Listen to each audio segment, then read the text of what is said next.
Thank you very much, Ambassador. Thank you for inviting me to participate in this important event and commemorating the 75th anniversary of the United Nations. It's been a very interesting discussion so far. I've done my best to follow also the German-speaking presentations, even though I have to confess that my own German is quite rusty by now. It's a pleasure to be with you. Let me dive straight into the questions, Ambassador, that you have asked us to respond to. I found the two previous speakers having made very interesting remarks, and hopefully mine will be able to add a little bit of flavor from a Swedish perspective. Let me begin by the first question, the considerations that prompted my country to apply for a seat on the Council. Sweden has been a member of the Council for 4 times. The first time was in the late 50s, and Sweden has served on the Council about every 2 decades since. So now our term for 2017-2018 was the 4th time. Now, for us in Sweden, fundamentally, with our geographic location and the dependence on the outside world that a country like ours has, a rules-based international order with the UN at its core is, of course, a vital strategic interest. So therefore, the UN is a cornerstone of Sweden's foreign policy and has been so for many years. This has manifested itself in many different ways. Sweden is one of the largest donors to the UN system. I think we're the 6th at the moment. Financially, about 1% of all Swedes, about 100,000 people, men and women, have served in UN peacekeeping operations. So the UN is really in Sweden's DNA, if you will. So for Sweden to run and seek a seat on the Security Council is really an expression of this commitment. It's a question of making a contribution, and it's a question of multilateral system. And that is one of the fundamental reasons why Sweden regularly seeks a place on the Council. Now, as other speakers before me have reflected on, obviously there are more, especially in our geographic group, the Western European, another group, there are normally more candidates than there are seats. So this members aspiring to serve on the Council are more than there are seats. And that, of course, I think has been part and parcel of a debate in Sweden, which I might say a few words about later in terms of whether or not it was worth it to seek this seat at the table. Is the Council functional enough? Would a country of Sweden's size actually be able to get anything done there? Or would this be a body where Sweden and other elected members would be dominated by the permanent 5?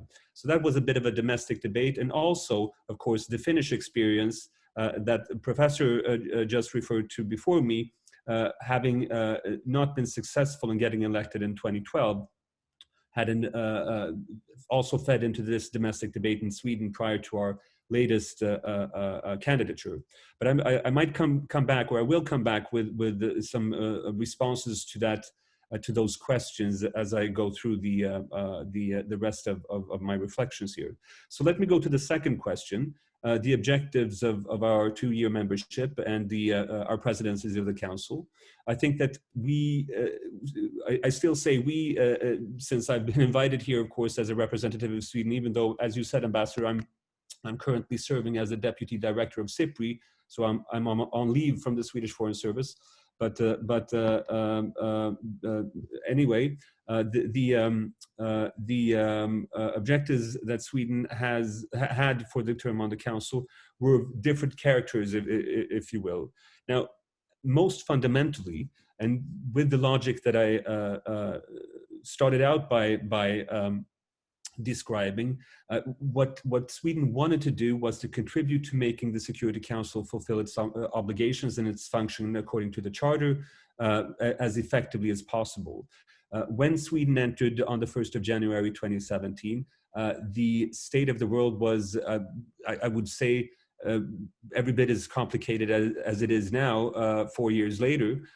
There was significant tension between the major powers of the world. This obviously reflected how the Security Council was working. There was, I think in 2016, there was a record number of armed conflicts in the world. Millions of people were on the move, fleeing from conflict areas. So the atmosphere, to say the least, in the council at the end of 2016 was pretty bad. When Sweden entered, we wanted to contribute to trying to do what we could as an elected member to sort of break a gridlock in the council. We wanted to help to empower elected members who, like us, wanted to play their part, having been given this mandate in the General Assembly to serve on the council and to make the most of the 2-year session that we were going to spend on the council.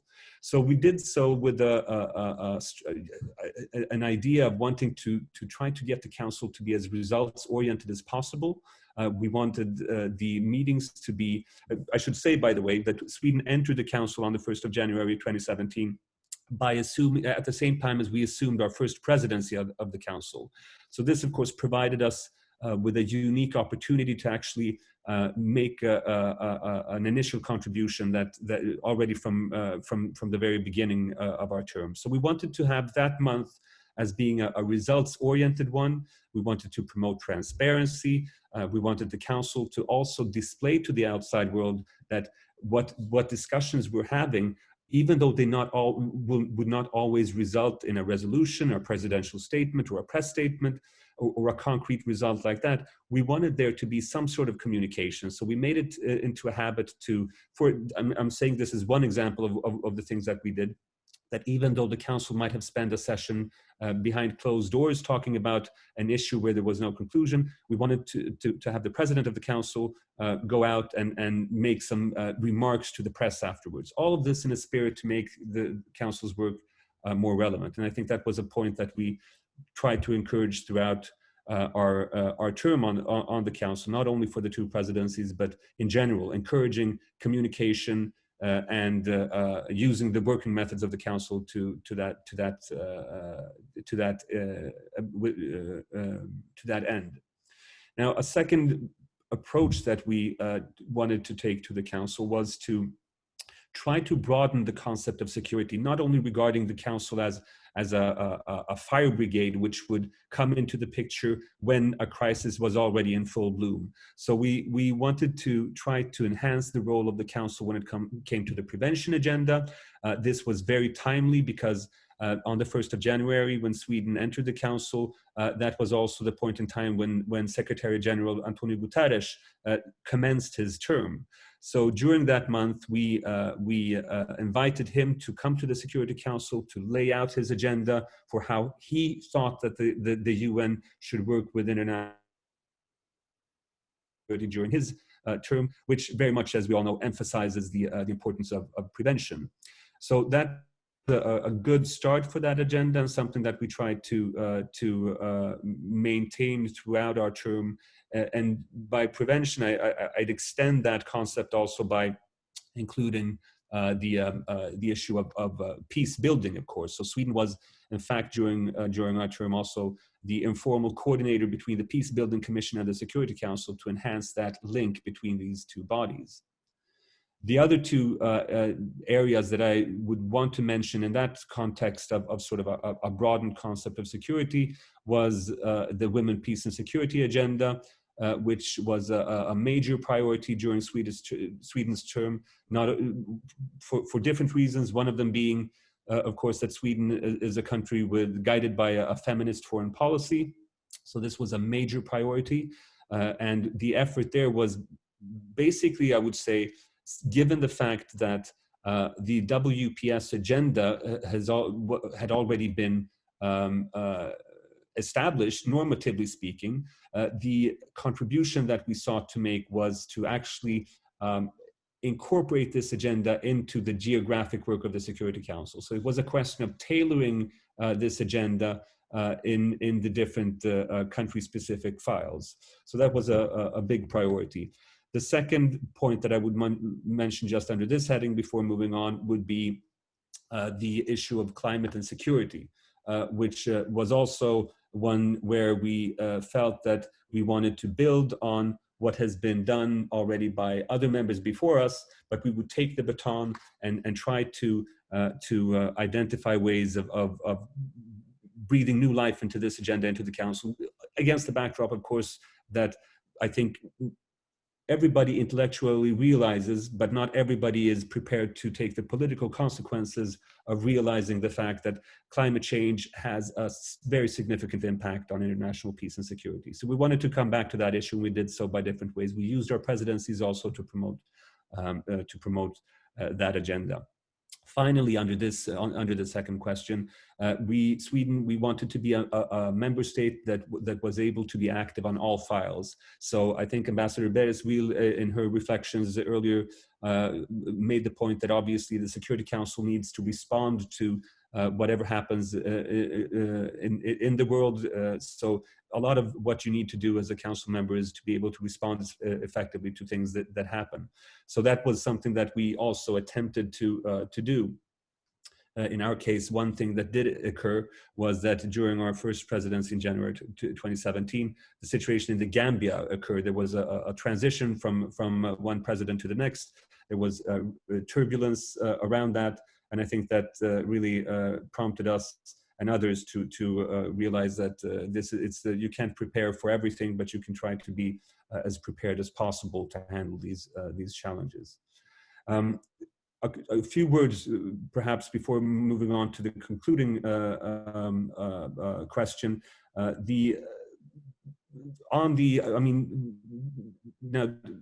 the Council needs to respond to the events that occur in the world, but obviously some of these issues are more or less permanent, unfortunately, on the Security Council agenda. But I think that in terms of issues that we devoted a lot of time to was, of course, the situation in Syria, which several have mentioned before me today. Sweden was the co-pen holder on the humanitarian file in Syria, building on excellent work done by Luxembourg and Australia, who were the first elected members who started to work on the humanitarian dimension of this file. That was carried on by New Zealand and a few other member states, Japan, as elected members. And then when Sweden came on board, we assumed the role of co-pen holder on the humanitarian file, together with Japan, together with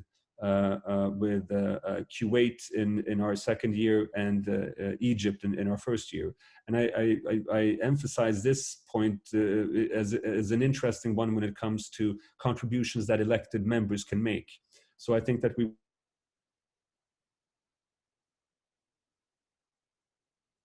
that file, even though obviously the situation in Syria remained as dire as it had been before. But I think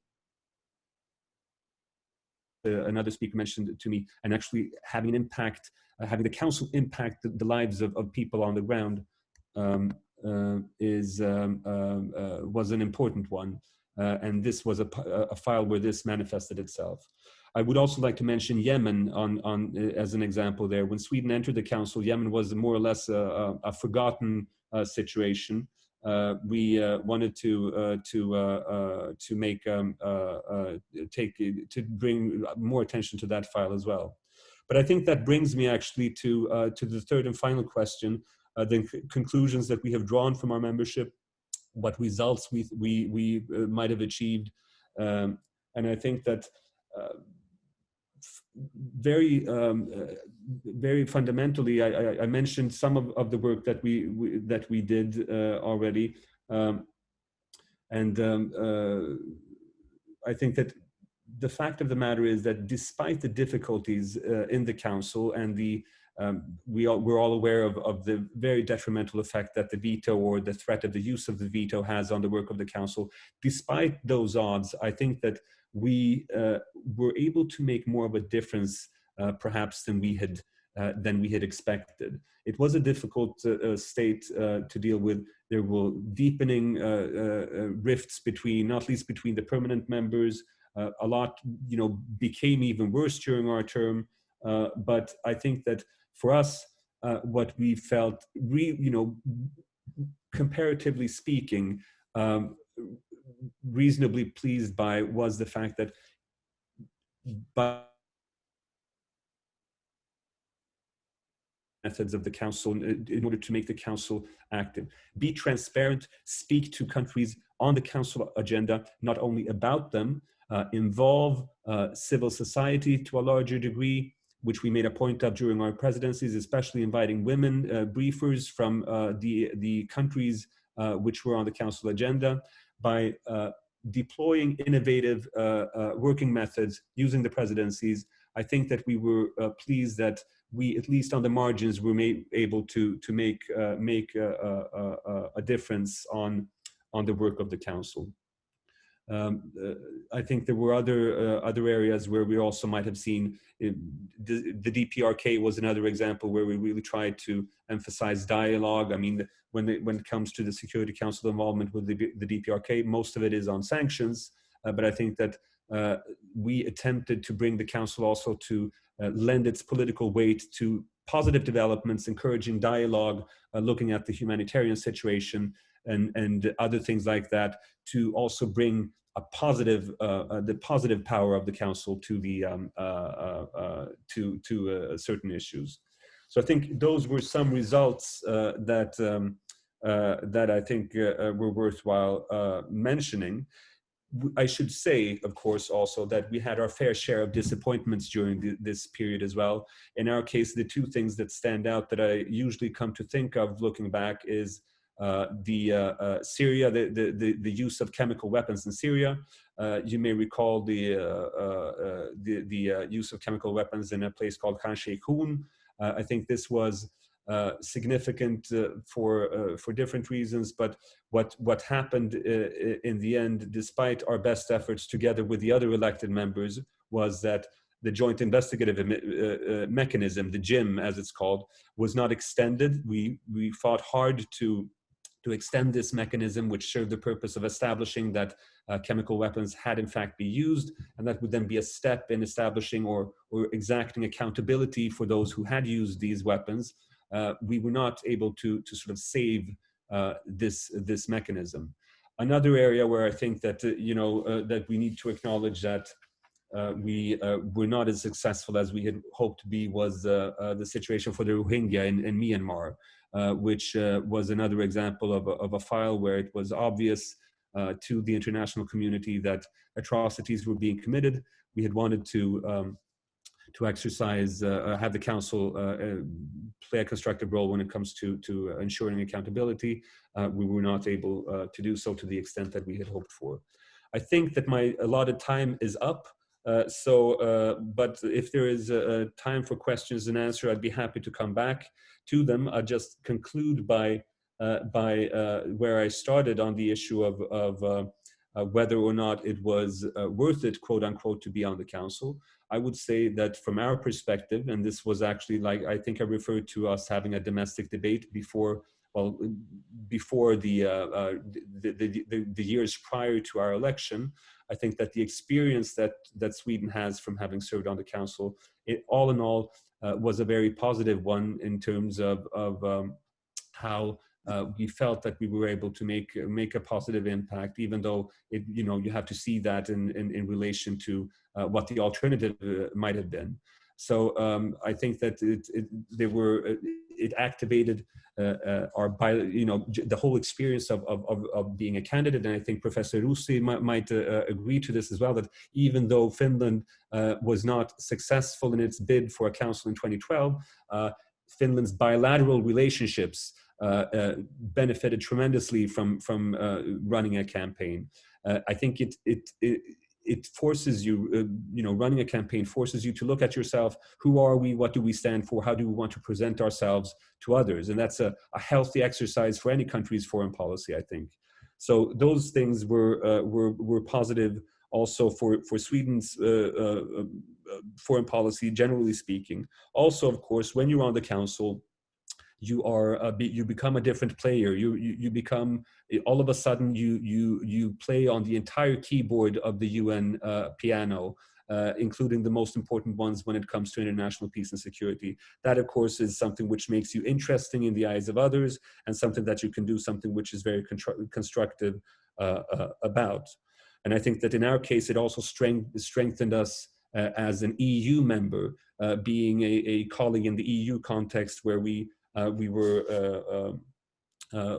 could draw on the benefits of being on the council. So I think that, and then many of these, I can say now, a couple of years, these would be my final words, a couple of years post the council, we still enjoy the benefits of these lasting relationships. What we learned, it was very healthy for our foreign service. We have developed skill sets that we will hopefully now be able to use in other contexts. One example might be, I think Ambassador Bereswil again mentioned earlier the importance of the OSCE. Sweden is about to assume the chairmanship of the OSCE next year. So I think that some of the tools that we acquired from the Security Council experience will be helpful also in that.